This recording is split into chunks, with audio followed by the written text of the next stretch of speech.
അമ്മ ഈ പ്രാവശ്യം എന്തായാലും ഞാൻ കൂട്ടായ്മയുടെ ട്രിപ്പ് പോകും. നീ ഒരു മറ്റിടത്തേക്ക് പോണില്ല. എന്തോ അമ്മ കഷ്ടമുണ്ട്. എനിക്ക് 2 കഷമുണ്ട്.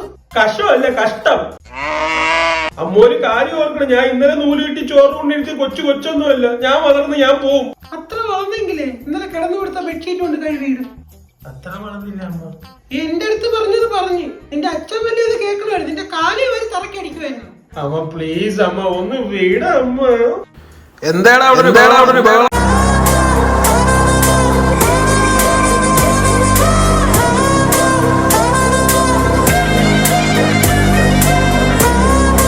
എന്താണ് നിന്റെ പ്രശ്നം? കൂട്ടുകാരന്മാരെല്ലാരും കൂടി ഒരു ട്രിപ്പ് പ്ലാൻ ചെയ്യാനുണ്ട്. എനിക്ക് പോയാ കൊള്ളാന്നുണ്ട് അച്ഛ. അതിനെന്തോ നീ പോയി അടിച്ചു പൊളിച്ചിട്ട് വാ. താങ്ക്സ് അച്ഛ. എങ്ങനെ ഉണ്ട് എന്റെ മാസ്?